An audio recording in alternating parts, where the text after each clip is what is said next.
নমস্কাৰ, মই হেমেন অৰ্ণৱ। আৰম্ভণিতে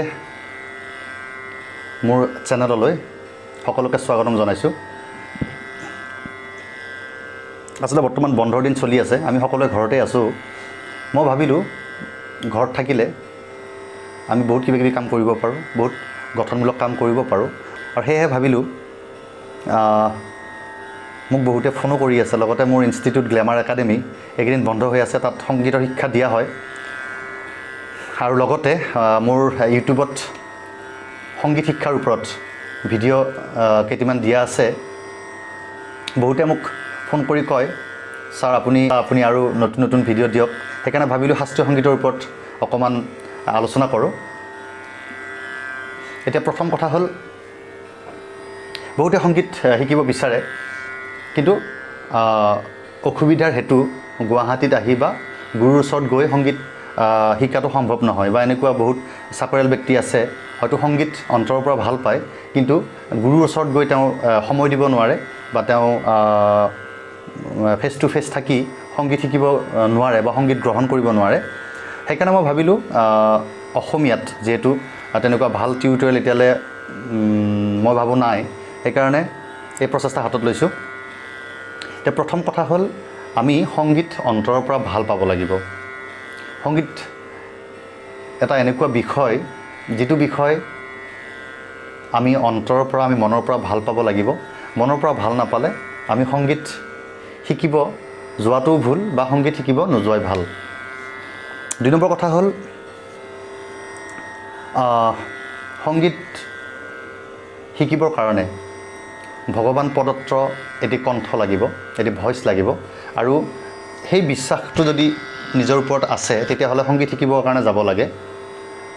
কিন্তু সেই বুলি এইটো কথাও নহয় যে মোৰ ভইচ বেয়া, মই সংগীত শিকিব নোৱাৰিম, মই কণ্ঠশিল্পী হ'ব নোৱাৰিম নেকি, তেনেকুৱা কোনো কথা নাই।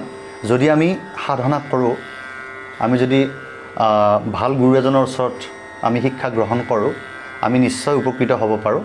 সেইকাৰণে আচলতে সংগীত হ'ল গুৰুমুখী শিক্ষা। সংগীত বুলিয়েই নহয়, আমাৰ সকলো ধৰণৰ শিক্ষাই গুৰুমুখী শিক্ষা। কিন্তু সংগীত গুৰুমুখী শিক্ষা বুলি এইকাৰণে কোৱা হয়, কাৰণ সংগীতৰ লগত সাধনা জড়িত হৈ আছে। গতিকে সাধনা কেনেকৈ কৰিব লাগে সেই কথাটো এজন প্ৰকৃত গুৰুহে দেখুৱাই দিব পাৰে। সেইকাৰণে সংগীতক গুৰুমুখী শিক্ষা বুলি কোৱা হয়। তাৰোপৰি সংগীতৰ লগত সাধনা জড়িত হৈ আছে। সাধনা আমি কৰিবই লাগিব। সাধনা নকৰিলে আমি কেতিয়াও কৃতকাৰ্যতা লাভ কৰিব নোৱাৰোঁ, নহয় জানো? যিকোনো ক্ষেত্ৰতে আমি সাধনা কৰিবই লাগিব। কিন্তু সংগীত বুলি কোৱাৰ লগে লগে সাধনাটো ওতঃপ্ৰোতভাৱে জড়িত। আমি যদি সাধনা নকৰোঁ, তেতিয়াহ'লে আমি এজন ভাল কণ্ঠশিল্পী হৈ কেতিয়াও ওলাই আহিব নোৱাৰোঁ, বা আমাৰ কণ্ঠ ৰাইজে গ্ৰহণ কৰিব পৰা বিধৰ হ'ব লাগিব। সেইকাৰণে আমি সাধনা কৰিবই লাগিব। আৰু সেইকাৰণে ইংলিছত কোৱা হয়, প্ৰেক্টিছ মেক্স মেন পাৰফেক্ট। যদি আমি পাৰফেক্ট হ'ব বিচাৰোঁ, তেতিয়াহ'লে আমি ডেফিনেটলি প্ৰেক্টিছ কৰিব লাগিব, অৰ্থাৎ সাধনা কৰিব লাগিব, ৰিয়াজ কৰিব লাগিব। ৰিয়াজ নকৰিলে আমি কেতিয়াও এজন ভাল কণ্ঠশিল্পী হ'ব নোৱাৰোঁ। এই ক্ষেত্ৰত বহুতৰ এনেকুৱা কুৱেশ্যনো আহে যে মোক বহুতে সোধে, দাদা এনেকুৱা বহুত কণ্ঠশিল্পী আছে যিয়ে হয়তো শাস্ত্ৰীয় সংগীতৰ শিক্ষা গ্ৰহণ কৰা নাই বা যিয়ে হয়তো ক'তো শিক্ষা লোৱা নাই, তেওঁলোকে কেনেকৈ গায়ক হ'ব পাৰে? আচলতে শাস্ত্ৰীয় সংগীত শিকিলেই যে এজন শিল্পী হ'ব পাৰে বা এজন ছিংগাৰ, এজন গায়ক হ'ব পাৰে, তেনেকুৱা কোনো কথা নাই। কিন্তু আমি শাস্ত্ৰীয় সংগীত কিয় শিকিব লাগে? শাস্ত্ৰীয় সংগীত এইকাৰণে শিকিব লাগে, যেনেকৈ আমি ক খ অ আ নিশিকিলে যেনেকৈ আমি আখৰ লিখিব নোৱাৰোঁ, ঠিক তেনেকৈ শাস্ত্ৰীয় সংগীত হ'ল সংগীতৰ গ্ৰামাৰ। অৰ্থাৎ শাস্ত্ৰীয় সংগীত হ'ল সংগীতৰ, আমি কি বুলি ক'ব পাৰোঁ, স্বৰলিপি, বৰ্ণ, নহয় জানো? যেনেকৈ এজনী নাৰী দেখিবলৈ খুব সুন্দৰ হয় যেতিয়া সেই নাৰীগৰাকীয়ে অলংকাৰ পৰিধান কৰে, খুব ধুনীয়াকৈ যেতিয়া সাজি কাচি তেওঁ ৰেডি হয়, খুব ধুনীয়াকৈ ওলাই যায়, তেতিয়া সেই নাৰীজনী দেখিবৰ কাৰণে খুব সুন্দৰ হয়। ঠিক তেনেকৈ সংগীতৰ ক্ষেত্ৰতো যেতিয়া আমি সাধনা কৰিম, যেতিয়া আমি ৰিয়াজ কৰিম, তেতিয়াহ'লে আমাৰ কণ্ঠস্বৰ শুনিবলৈ শুৱলা হয়।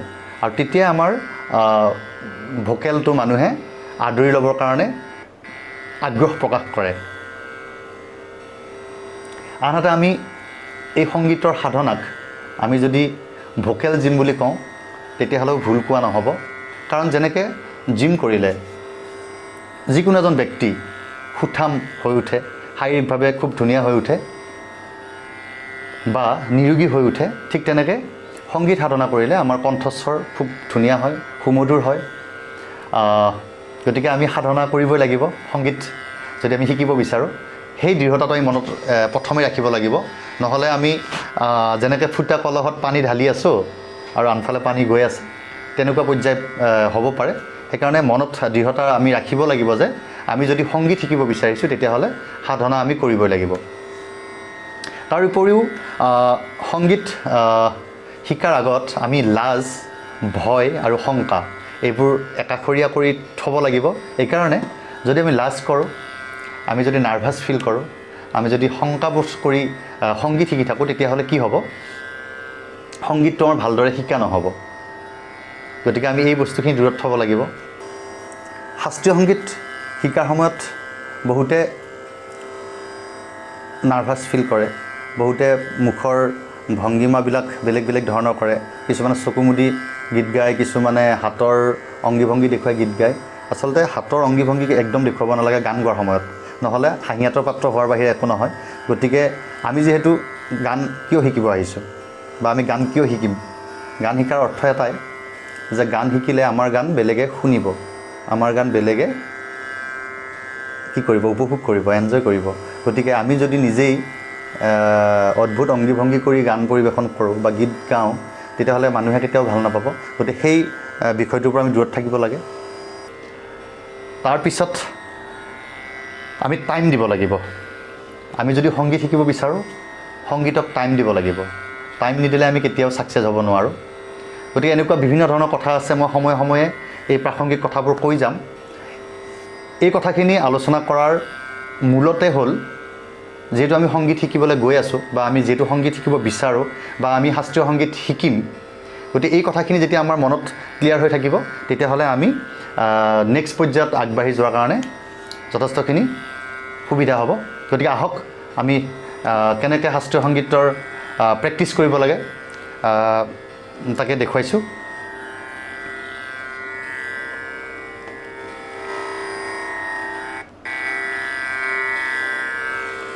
বৰ্তমান মই তানপুৰা লগাই লৈছোঁ।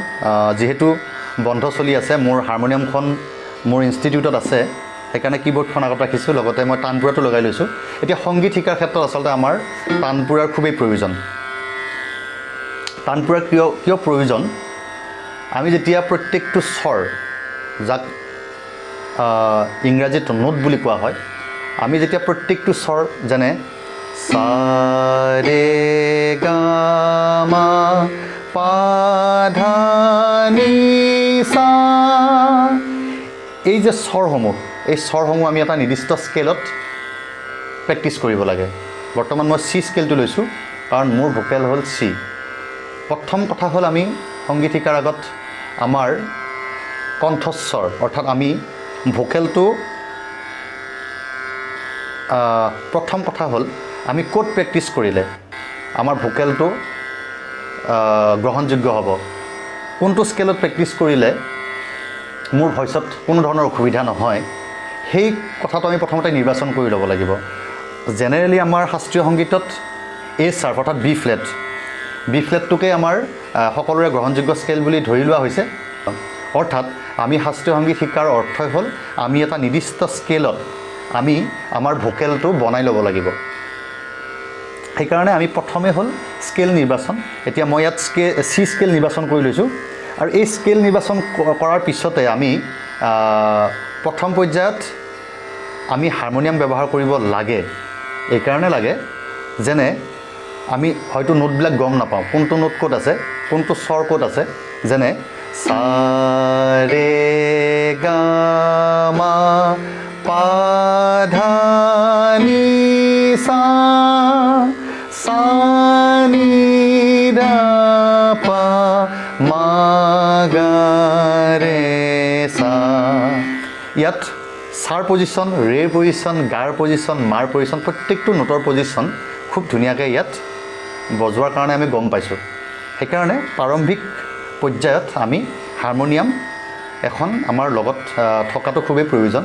কিন্তু সেইকাৰণে মই আগতে কৈছোঁ যে গুৰুমুখী শিক্ষা, আমি গুৰু অবিহনে এই প্ৰাৰম্ভিক পৰ্যায়টো আমাৰ নেতৃত্ব দিবৰ খুবেই প্ৰয়োজন যদি আমি ভাল নেতৃত্ব নাপাওঁ তেতিয়াহ'লে হয়তো আমাৰ খেলিমেলি হৈ যাব আৰু সংগীতৰ আৰম্ভণিতে যদি খেলিমেলি হয় যদি এবাৰ আমাৰ ভোকেলটো ডিষ্টিন হৈ যায় তাক টিউনত আনিবৰ কাৰণে বহুত কষ্ট হয় সেইকাৰণে মই বাৰে বাৰে অনুৰোধ কৰিছোঁ যে আপোনালোকে পাৰিলে এজন ভাল গুৰুৰ ওচৰত গৈ শিক্ষা গ্ৰহণ কৰক আৰু গুৰুমুখী যিহেতু শিক্ষা আৰু ময়ো প্ৰচেষ্টা কৰিছোঁ ছ'চিয়েল মিডিয়াৰ জৰিয়তে মোৰ যিখিনি নলেজ আছে সেইখিনি শ্বেয়াৰ কৰিবৰ কাৰণে এতিয়া আমি তানপুৰত কিয় প্ৰেক্টিছ কৰিব লাগে তানপুৰত প্ৰেক্টিছ কৰিলে প্ৰত্যেকটো নোট আমাৰ লাগিছে নে নাই যেনে সা ৰে গা মা পা ধা নি সা যেতিয়া আমি হাৰমনিয়াম লৈ প্ৰেক্টিছ কৰোঁ তেতিয়াহ'লে কি হয় আমাৰ ভোকেলটো হাৰমনিয়ামখনে কাভাৰ কৰি পেলায় যাৰ কাৰণে হাৰমনিয়ামৰ শব্দৰ প্ৰভাৱত আমাৰ ভোকেলটো আমি ভালদৰে শুনা নাপাওঁ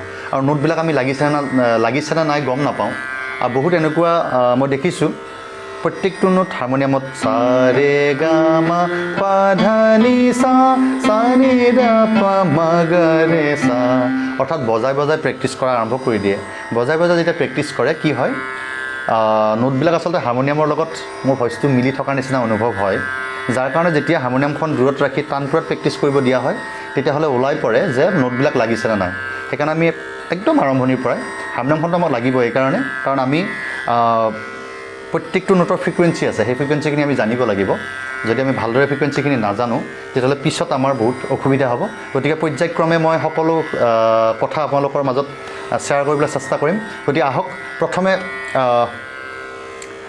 ভাৰতীয় শাস্ত্ৰীয় সংগীতত 7টা নোট ব্যৱহাৰ কৰিব লাগে সেই 7টা হ'ল সা ৰে গা মা পা ধা নি অৰ্থাৎ সা ৰে গা মা পা ধা নি আকৌ সাটো ৰিপিট হয় গতিকে আমি এই সাটোক আমি নধৰোঁ আমি এই 7টা নোট সা ৰে গা মা পা ধা নি সা এই 7টা নোটক আমি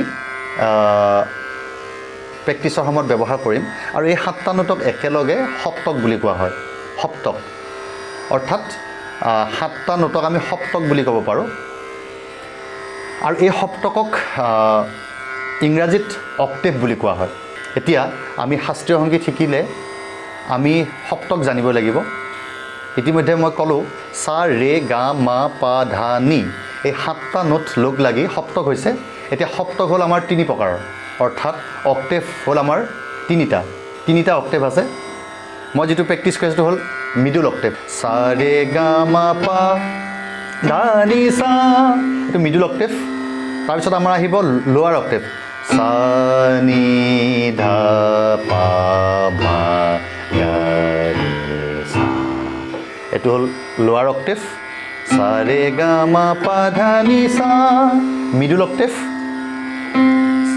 সা ৰে গা মা পা সিফালে আমি যিমানখিনি পৰ্যায়লৈ গাব পাৰোঁ সেইখিনি হ'ল হাই অক্টেভ অৰ্থাৎ মন্দ সপ্তক মধ্য সপ্তক আৰু তাৰ সপ্তক গতিকে আমি যিমানখিনি সাধনা কৰিম ৰিয়াজ কৰিম প্ৰেক্টিছ কৰিম আমি মধ্য সপ্তকত কৰিম আৰু ইয়াত মই ইতিমধ্যে ক'লোঁ আমি এটা নিৰ্দিষ্ট স্কেলত প্ৰেক্টিছ কৰিব লাগিব গতিকে মই নিৰ্বাচন কৰি লোৱা স্কেলটো হৈছে চি এতিয়া কেনেকৈ প্ৰেক্টিছ কৰিব লাগিব আমি সদায় ৰাতিপুৱা উঠিয়েই মোৰ ইতিমধ্যে তানপুৰা লাগি আছে আমি এই এপ্লিকেশ্যনটো আপোনালোকে ডাউনলোড কৰি ল'ব পাৰে প্লে ষ্ট'ৰত গৈ বৰ্তমান মই চিট লগাইছোঁ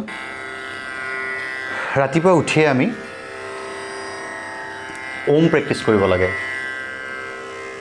ওম কিয় প্ৰেক্টিছ কৰিব লাগে ওম আমাৰ সংগীতৰ ক্ষেত্ৰখনত ইমানেই প্ৰয়োজন ৰাতিপুৱা আমি উঠি যেতিয়া ওম প্ৰেক্টিছ কৰিব আৰম্ভ কৰিম লগে লগে কি হয় আমাৰ মাইণ্ডটো খুব কুল হৈ যায় অৰ্থাৎ প্ৰাণায়ামৰ কাম কৰে মেডিটেশ্যনৰ কাম কৰে সেইকাৰণে আমি ৰাতিপুৱা উঠিয়েই খুব ধুনীয়াকৈ তানপুৰাখন লগাই ল'লোঁ বা আমি হাৰমনিয়ামখন যদি আছে তাত আমি স্কেলটো ল'লোঁ ধুনীয়াকৈ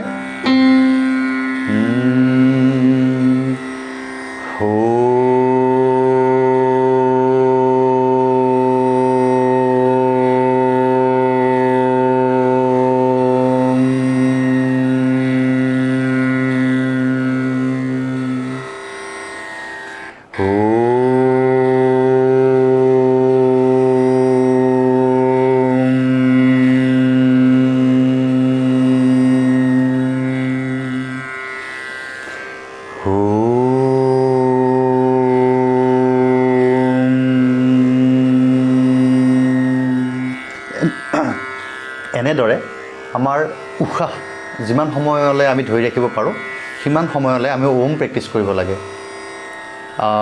আমি যিমান সময় পাৰোঁ মিনিমাম 10 মিনিট আৰু আমি যদি বেছি টাইম পাৰোঁ আমি আধা ঘণ্টামানো ওম প্ৰেক্টিছ কৰিব পাৰোঁ। আৰু ওম প্ৰেক্টিছ কৰাৰ লগে লগে কি হয় আমাৰ ভোকেলৰ যিবিলাক জড়তা সেই জড়তাসমূহ টোটেলি নাইকিয়া হৈ যায়। আৰু তাৰপিছত যেতিয়া আমি সা ৰে গা মা পা ধা নি সা অৰ্থাৎ আমি যেতিয়া স্বৰসমূহ প্ৰেক্টিছ কৰিম তেতিয়া আমাৰ কি হয় নোটসমূহ খুব ধুনীয়াকৈ আমি লগাব পাৰোঁ আৰু আমাৰ মেডিটেশ্যনো হৈ যায়, আমাৰ কাণখনো খুব চাৰ্ভ হয়, অৰ্থাৎ প্ৰত্যেকটো নোট আমাৰ হৃদয়ংগম হয়। সেইকাৰণে মই গাই দিছোঁ কেনেকৈ গাব লাগে। সা ৰে গা মা পা ধা নি সা সা নি ধা পা মা গা ৰে সা।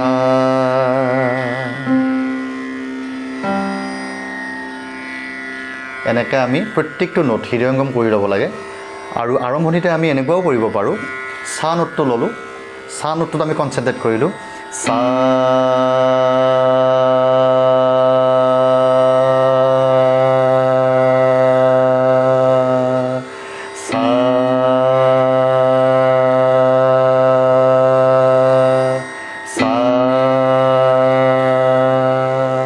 সা নোটটো আমাৰ আয়ত্তত আহি গ'ল। তাৰপিছত আমি ৰেলে গ'লোঁ, ৰে ৰে। তাৰপিছত আমি গা নোটটোলৈ গ'লোঁ, গা গা বা আমি গাত ছাষ্টেইন কৰি থাকিব পাৰোঁ, গা মা পা ধা নি সা সা নি ধা পা মা গা ৰে সা। ধৰিব পাৰিছেনে? ঠিক তেনেকৈ আমি ৰাতিপুৱা উঠি ধুনীয়াকৈ সা ৰে গা মা পা ধা নি সা সা নি ধা পা মা গা ৰে সা সা ৰে গা মা পা ধা নি সা সা নি ধা পা মা গা ৰে সা। এতিয়া বহুতে মই ইতিমধ্যে ক'লোঁ আমি লাজ শংকা ভয় ৰাখি সংগীত শিকিব যাব নালাগে বা সংগীত শিকা নহয়। এতিয়া আমি প্ৰেক্টিছ কেনেকৈ কৰিম? প্ৰেক্টিছ কৰোঁতে আমি সদায় মুখমণ্ডল, আমাৰ মুখখন আমি বেছিকৈও মেলি দিব নালাগে, আমি একদম মুখখন নেমেলাকৈও থাকিব নালাগে। কিমান মেলিব লাগে? 2 আঙুল। এই 2 আঙুলৰকৈ কম হ'ব নালাগে, নহ'লে কি হ'ব আমাৰ ভোকেলটো পেটৰ পৰা নোলাব। আৰু আমি এটা কথা জনা উচিত যে কৃত্ৰিম ভইচৰ কেতিয়াও প্ৰাধান্য নাই। যদি আমি সংগীতৰ ক্ষেত্ৰখনত ভালকৈ কিবা এটা কৰিব বিচাৰিছোঁ তেতিয়াহ'লে আমাৰ নেচাৰেল ভইচ লাগিব। আমাৰ যদি ভইচটো কৃত্ৰিম হয়, আমাৰ যদি ভইচটো বেয়াকৈ ওলায় তেতিয়াহ'লে সেই ভইচ মানুহে কেতিয়াও গ্ৰহণ নকৰে। সেইকাৰণে আমি আৰম্ভণিৰ পৰা খুব সাৱধান হ'ব লাগে। প্ৰেক্টিছৰ সময়ত আমি খুলি গাব লাগে।